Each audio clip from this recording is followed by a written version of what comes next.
Largo. Bueno, pues como decía el clásico, al pesimismo de la razón, el optimismo de la voluntad, y la verdad es que yo soy muy pesimista por la condición.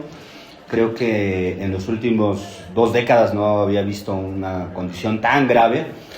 Les quiero contar solo, no dice nada ni aporta nada, pero en los primeros 2000, como bien dice Catalán, Venezuela era un referente. El segundo país al que fui fue Venezuela. Casi nunca nadie iba a Venezuela en esa época, porque estábamos encantados entonces como jóvenes estudiantes en ese momento con lo que significaba Hugo Chávez. Efectivamente no había habido una figura de ese calibre desde una década atrás. Y bueno, seguimos en la medida que pudimos el desarrollo de los acontecimientos. Después se fue de las manos, se fue complicando. Y una de las cosas que siempre vimos en aquella época y que después ya de manera más consistente vimos en el caso venezolano es el gran problema del rentismo. Venezuela es un país que vive del petróleo.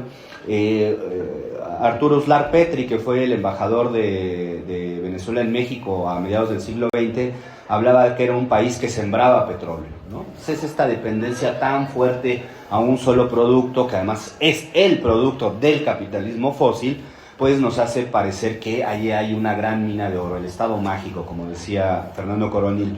Venezuela llegó en 1971 a su máximo de producción de petróleo, que fueron unos casi 4 millones de barriles diarios. Hoy no llega ni al millón.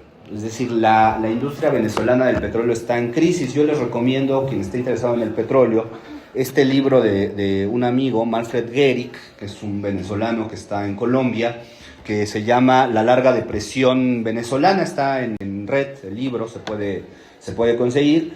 Y los videos, las charlas que da Carlos Mendoza Potela, que es el último nacionalista venezolano que ha pensado, digamos, en términos teóricos e históricos, el problema petrolero.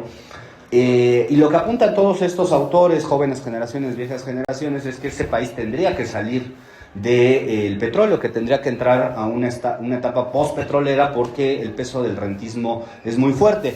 Fue muy fuerte para Hugo Chávez, trató de separarse del rentismo, no lo logró.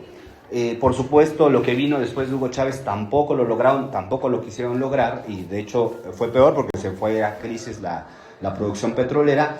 ¿Y cuál es la condición? Que con Estados Unidos Venezuela va a seguir siendo un país rentista petrolero. Vean, esto es la falta de soberanía, ¿no? La falta de soberanía es que te impongan un modelo económico, ¿no?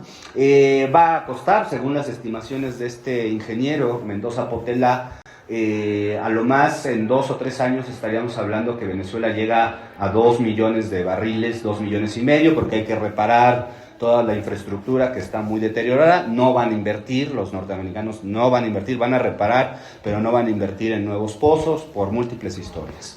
Yo creo que eso es muy paradójico de la etapa que estamos viviendo, ¿no? Y de este golpe aleccionador. El golpe aleccionador ni siquiera estaban haciendo algo muy radicalmente distinto económicamente en este momento, antes sí, pero además no lo van a poder hacer, ¿no? Van a seguir condenados al petróleo. Eso me parece un estado muy deprimente de la condición de una nación que, por supuesto, merece, como todas, decidir su propio destino. Y yo veo mucha confusión, creo que hay una confusión generalizada. Para preparar esta charla, lo cuento rápido como anécdota y para reírme de mí mismo, me puse a ver algunos de los comentarios y comentaristas norteamericanos en español. Me puse a ver a Jorge Ramos, que es un periodista de derechas, del CNN, me parece, que por cierto me enteré que se vende como gran periodista, pero en realidad se dedica a vender una cosa que se llama la ciencia de la felicidad con inteligencia artificial, ¿no? Lo cual me hizo sentirme muy ridículo. Pero el tipo entrevista a personeros aliados al gobierno norteamericano, y tienen una gran confusión de lo que está pasando. O sea, a mí mi conclusión es, en realidad hay mucha confusión de lo que está pasando, ¿no? No están muy claros. Efectivamente, decía el maestro Catalán, ¿por qué no utilizaron estas figuras que ya se habían declarado vasallas, que existen en Venezuela? Porque el conflicto, como dije al principio, se externalizó, no se resolvía adentro, sino que todo se orilló para que se resolviera afuera. ¿por qué no están ellos, no? Y la pregunta que se hacen todos estos personajes, que Jorge Ramos, este impresentable periodista de derechas, muy referente de las viejas derechas norteamericanas, latinas en Estados Unidos, no saben lo que está pasando y no lo pueden explicar, ¿no? Es decir, hay una confusión. Y yo reiteraría que voy a ser absolutamente profético, espero no ser profético, pero yo creo que van a pasar dos cosas. No va a haber elecciones en Venezuela hasta que termine efectivamente el gobierno de Delcy Rodríguez, que es la actual vicepresidenta, porque Maduro va a seguir declarado el presidente vigente, y vamos a ir caminando tristemente a un estado de protectorado que abre la puerta pues a todos los demonios de la intervención norteamericana. Como decía Hegel, pues la historia camina por su lado malo y creo que no hay motivos para ser optimistas, y ya me pasé de tiempo además. Una disculpa.